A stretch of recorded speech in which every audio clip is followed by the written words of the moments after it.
Yun, what's up guys, mga kalingap mga kapatid. Nandito naman tayo sa kay Nanay Trening para ating hatiran po ng ayuda ito. Yung ating bigas at saka kunting grocery.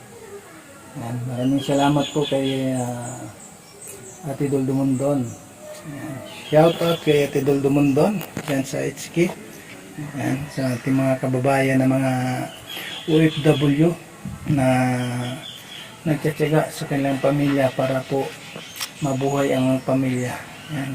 At paano yung mga tinulong ni Ate Dol Dumundon, kabilang po tayo sa isa sa mga scouter na nabahagian po ng ayuda para po yung ating pamigay po kahit paano sa mga kagaya kay Nanay Trening na nag-isa lang sa buhay at mayroon din siyang alagaan para na rin na makumusta natin si Nanay Trening. Ito na po ating dalhin itong grocery at saka yung bigas. Ito tayong bigas.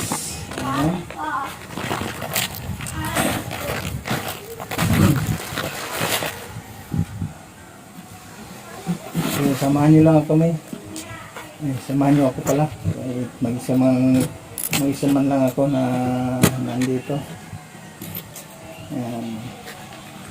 Para makumusta na rin natin kung andyan ba si Ate Glinda. Ito na po.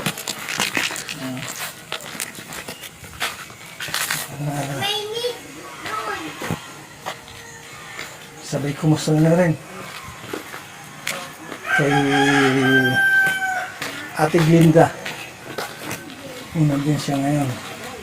Sana andyan para natin makumusta na rin. Ay, andito pala si Nanay Trening. Nay! Kumusta? Naglagay ka ng gate? Naglagay ka ng gate? Gate yan, gate. Kumusta yung paa mo? Yung paa mo, kumusta na? Pinipilit ko lang dahil baka malumpo ko. Tara, doon tayo. Doon tayo.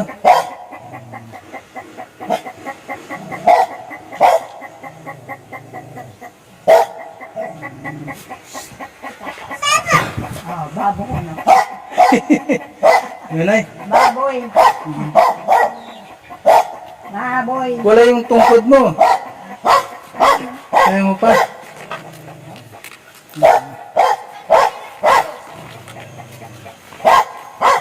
Iyaw. Ate Tinay oh. Purman si Ate Tinay. At yung karpintero si Ate Anale. Init. Bakit ang aga mo? Mas magandang maaga para mayroong blessing na darating. Yung galing dito sa Manila, pumunta dito. Ay, punta dito. Para linawin na yung mga sinasabi. Parang siya daw ang nagnakaw. Alin? Doon sa mga hirap. Doon sa mga hirap. Oh, yun po mga kalingap at yun, si Nanay Trening ang nagsabi na gano'n. Wala naman tayong sinasabi ni about kay Tatay Papsi. Pero yun, si Nanay Trening ang nagsalita. Para kaya linawan daw niya Oo. na nawala yung yero dyan. Wala naman ako. Wala na ako. Basta ko. Dumating siya dito nung galing sa Manila. Pinagbili daw nila Oh. Dalawang tricycle at saka isang alon. Hmm. Yun ang sinabi sa akin. Tapos, Na, pero, mahirap daw pakinggan yung ganon na bakit mahirap panggingan ni nagsabi ka lang naman ng totoo. Wala namang gawa. Hmm. Wala nga.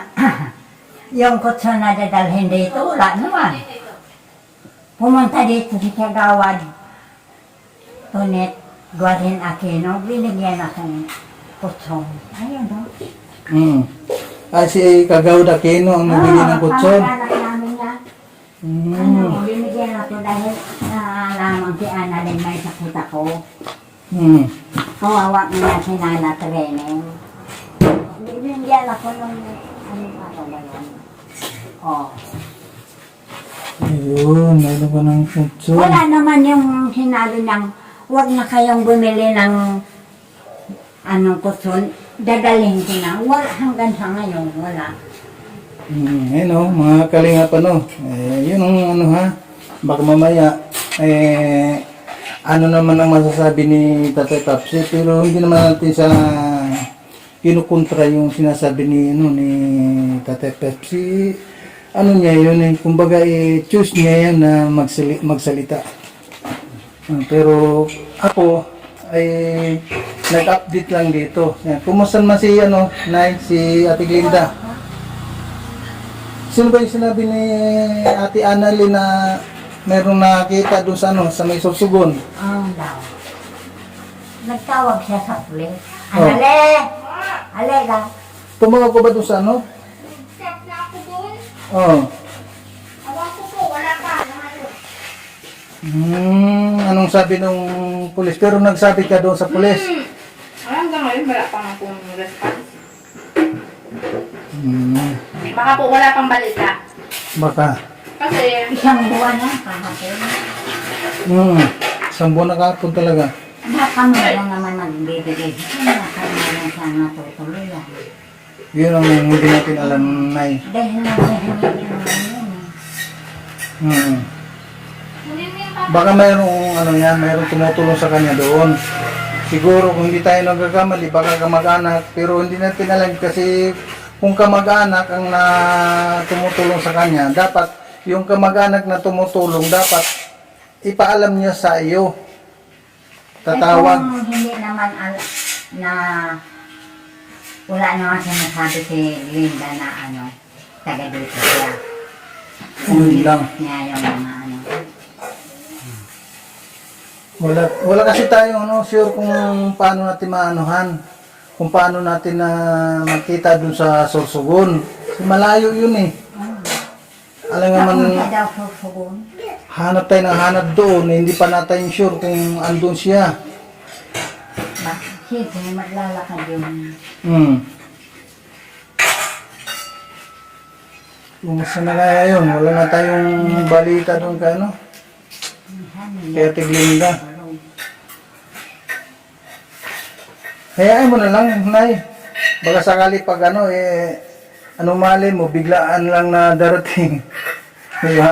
dahil si Glinda rin, si Tina din nawala din yan eh. Oo. Nung time na Isang taon.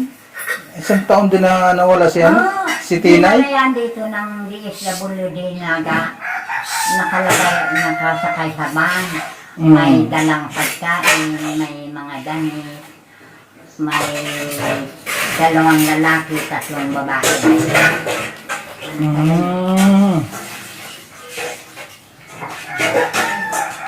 Ano yun? Mga pulis or mga kagawad? Taga saan po yung mga yun, Nay? Naga.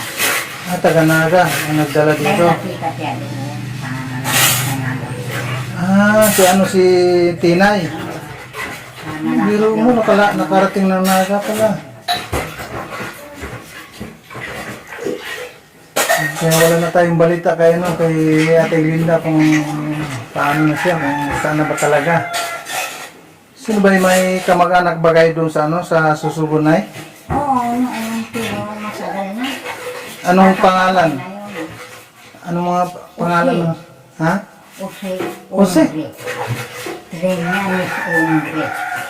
Jose Umbre Trillanes. Trillanes Umbre. Kapangalan ko pa. Matagal na. Oh. Nung ano pa lang ako, dalalita pa lang ako pumupunta yun sa amin. Dahil may lupa yun doon sa amin. Yung nanay noon, kapatid ng tatay. Saan? May lupa saan? Doon sa San Isidro. San Isidro dito sa ano? Sa... Doon pinanggalingan yun ni Aning. Yan sa ano sa... Doon yung nag-aral sa Ritanya, nakita niya doon. Mm. Oh, hirap din yun. Mm. Oh. Ngayon lang siya nagkaroon ng ano. Sabi magdadala ng barbwire, wala naman. Tapos nung galing sa Manila, Na yung barbed wire, yung ano doon, ang magbibigay doon ay yung sponsor niya. nga, O, kaso wala pa naman. Okay lang yun kasi nga, siyempre, wala din hinihintay nakita. naman natin yun, yung mga nagbibigay sa kanya para iabot para sa iyo. O, Ang sabi kagaya niya, na sa pagdating, ako anya, nanay trading, wala man lang nalaw. Galing anyang ko sa Maynila, nang bugbog ako ng mga siraulo doon. Tumakas lang ako para umuwi dito sa Bicol. yung ano na, yung kutso na sinasabi mo, manggaling din yung sa sponsor. Oo Yung nga. kaso nga, wala pang Wala, nagbigay. sabi mo kay Analeta, Mm. pinangakuan din siya. Sino? Yan, Pinangakuha ng... magbibigay ng kutsong. Itong tinutulugan nila. Tapos, sinukatan na niya para lagyan ng linoleum. Ito. Yan. Hmm. Wala na. Kaya mo nanay kasi anong malay mo kung halimbawa yung sponsor na yung magbigay na talaga, yun, masukatan ito ng ng anong tawag nun? Linoleum? Para paano, yung yung sahig ninyo dito, maganda pag mayroong linoleum. Pero mag-antay-antay muna tayo, nay. Mag-antay-antay muna tayo. Kung halimbawa may magpaabot ng linoleum, masukatan yan. At malagyan ng linoleum. Sabi ko, paano yan? Kung wala naman tayong pera. Pupuntaan niya ako dito pag mayroon na akong pera at yung... Yun na nga, Nay. Di ba? Sabi ko nga, saka na babalik yung si Tatay Papsi kapag mayroong pera. Siguro, wala pang pera yun. Yung Hindi natin, extension pati na wala. hindi naman na pwede na maanuhan. Lalagyan ng pako na wala. Dalawang place, isang parang lungnos at saka yung isang pangputo. Baka ano lang, Nay, baka na-misplace lang. Baka nandyan lang. Ewan ko. Ayun yung ating yung bigas at saka ano ba itong grocery na nandito sa para makita din ng viewers natin. Ayun, yung corned beef at saka ano ba itong isa?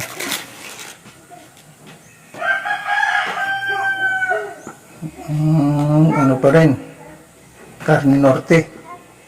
Saka tuyo, suka, may noodles. Pasensya na po na kung ilang ating nakayanan. Mayroon pang ng 5 bigas, 5 kilong bigas pala. Sa akin, ganun lang. Hmm. Kung hindi ako bigyan, nangutang ako. Oo, binayaran nga nung bago payout. Sabi ko wala pa kaming payout. Ang utang ko, 2005. Binigyan ako ng sponsor. Nung bago matapos ito. Tapos nung natapos na nagpamagila na siya. Pero hindi sa kanya. Pabigayan niya ito ng sponsor. Bigyan ng sponsor yan. Yun ang sinasabi ko, Nay. Magano mo lang tayo. Kasi nga, yung mga sponsor pag makaisip na ganyan, pag sa pagpunta natin dito, kaya kay Tatay Papsi, pag pupunta sa dito na kumustahin ka, yan, meron siyang dalang balita. Para paano, yung mga pumupunta dito na kagaya namin, mayroong mga dala. Yan, kagaya nito. Pupunta lang kami dito para magdala dito ng pangsaing ninyo. Kasi alam naman natin na wala ka namang trabaho, hindi man kaya ng katawan mo na magtrabaho. Hindi ka naman pwede na pabayaan. Ako naluluto. Kasi pinapagalan sa asawa niya.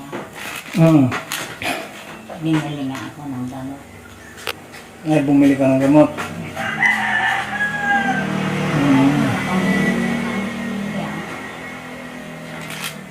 Yung material dito, baby pa yan.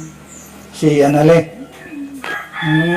Nabinyagan ko yan, bumili ako ng baboy para katayin para. Ay, ikaw nagpabinya kay Ate Anale. Yung ninong na, yun ang balita na papunta doon sa binisitahan. At si Ate Glenda. Siya na ipaparting doon nung time na yon.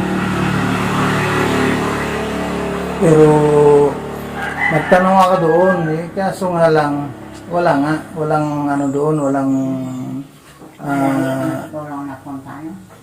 walang naligaw na doon, Glenda. Naalaala ko, masakit na yung dibdib kong parang mapuputol na yung hininga. Noon lang yun alis ng matagal, hanggang sa ngayon. Hindi naman yun umaalis dyan lang, namumulot ng niyong kung ano. Tapos nung umalis yun, isang buwan na kahapon? Umaga. Umaga, no? Kakaka-almusal daw, naligo, tapos ng bihis. Nakita ni Annalyn, wala na dyan sa inuupuan dyan sa baba. No, naglakad-lakad na yun. Hanggang sa ngayon, nahintay kami. Bakit nung time na yun, Nay? Wala ka ba dyan? O nandito? Nakuha kong baptisimal ko sa simbahan. Nung time na yun, pumunta ka nagkuha ng doon sa simbahan, ng baptismal. Bakit? Saan mo gagamitin ng baptismal man? Kasi, alam mo, sa birth certificate ko, sabi ng nanay ko, 1942. Ngayon, ang sa baptisimal ko, 1947. Di 5 taon na ang... 1947. Nandiyan. Pinakita ko nga si Kagawan. Yun ang totoo, 1947. Hindi Yun daw 1942. aning original, huwag babaguhin ang 1942 dahil baka anya anong kulong ka. Pati sa munisipyo, doon na gumaya sa 1947 dahil galing niya sa simbahan na talagang ako din niya. Yung mga panahon na yun. So paano po, Nay? Anong ulam ninyo ngayon? Bisa kong kalabasa na malungkot siya na kahapon. Kalabasa. Lagyan ng gata. Ginisa ko lang. Ay, ginisa. Yun ang ulam ninyo ngayon, yung kalabasa.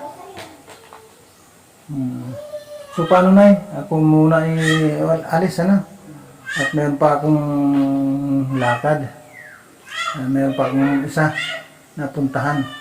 Sumayat na lang si Sino? Si Jose, pumayat. Nangbubuhay siya. Napatawang ako, nang bugbog ako sa mga sirang ulo nun. Ewan ko kung sino yung sirang ulo. Tapos tumakas lang ako papunta dito sa inyo para linawin na gano'n na nangyari. Sige po, Nay. Ayos muna ako ha. Oh, sige, salamat. Okay. Yan, maraming salamat kay kay Ate Duldo Mundon diyan sa grocery at saka bigas. Yan, hindi talaga nakakalimot siya si Ate Duldo Mundon kahit pa paano yung mga yung ating pinupuntahan, mga pinuntahan ko na mga dating na-scout ko, na mga na-vlog ko. Yan, tinutulungan ni Ate Duldo Mundon sa pamamagitan ng ng bigas at saka grocery. Na kahit kunti man lang, malaking bagay na rin yun. Tama na yun. Kaya nga po. Sige po, Nay. Oh, sige, salamat. So, ayan. Maraming salamat po. Ano po? Bakit mo sabi ni Kagawad? Ay, naku, anya na training, may pagaling ka. Kasi tanda mo pala si mama ang sabi ko. 84 na ikaw, Nanay. Sa- Sa... nakita sa Enero mo kung anak Sa ko na- January, sa Kaya lang, January. binago yung birth certificate ko. Ay, baptismal yun, dawan susunod yun. Anong, 1947. hindi sa anong buwan ka na? Enero man kila yun. Enero naman talaga. Yun nakalagay sa baptismal. January Pati sa 15. mga tatay ko, pati sa nanay ko, kuya to, 1947. Ayun, January 15. Ah. Ayun. Hindi pa rin nagbago, no? Yung kaarawan. Kaya sa January 15, yan, mag-85 ka na. 85 na kung 1942. Puro Ah, pag 1947, 80 pa lang. Oh, 1947. yun. Yun daw ang susunod rin dahil yun ang original eh. Yan ang original, yung 1947. Ayun. Paano, Nay? Alis muna ako. Maraming salamat po. Nagigila na si Nanay. Nagigila naman natin Nanay. Nanay Trining. Sige po, Nay, ha? Ate Anale. Alis muna ako. Sige po, salamat po. Sige, Ingat maraming po. salamat din po. Ate Tinay. Hindi ba si Ate Tinay? Ayan. Ayan, maraming salamat sa lahat. Ayan, kay Kuya Bal Santos Matubang, Ate Nan Kalinga Prab. Maraming salamat po sa inyong tiwala po kay Kalinga po siya. Ayan, mabuhay po ang Team Kalingap.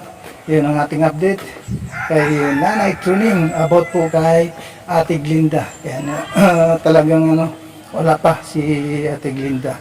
Yun nga sabi sa doon sa nakarating sa atin na balita ay andun doon sa Sorsogon, pero hindi naman natin alam kung saan banda at sino po yung taong nagparating doon. Yan. Malaman na natin sa sunod nating pagbalik dito. Yan, maraming salamat po sa lahat and God bless po. Mabuhay po ang Team Kalinga. Bye-bye!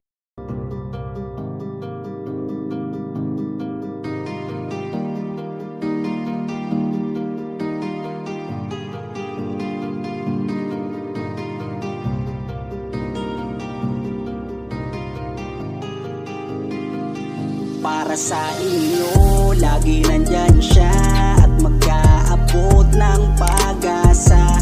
Kahit gaano kahirap, kakayanin para lang makapagpasaya ng kanyang kababayan na lubos na nangangailangan. May kalinga po kayong kaibigan at palagi niyong masasandalan. Minsan di nagdalawang isip na tumulong. Kung kinakailangan nandyan siya at hindi umuurong. Basta para sa inyo kahit maputi kang daan. Hindi niya alintana para lang makapaglaan. Makapagpasaya ng mga taong nalulumbay. Nandyan siya at magbibigay ng kulay. May kalinga po kayong masasandalan at kayo ay tutulungan. Kaya huwag kang mag-aalala, meron kayong masasandalan. Siya si Kalinga. Para sa inyo, lagi nandyan siya at mag-aabot ng pag-asa. Kahit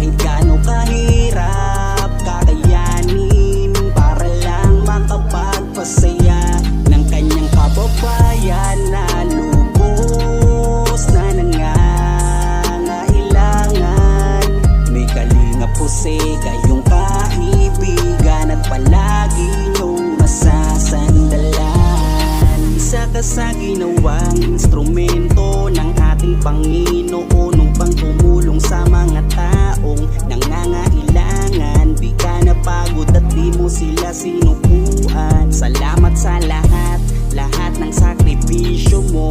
Ang iyong pagtulong ay laging bukal sa puso mo. Laki sa hirap at palaging nagsusumika para makatulong sa mga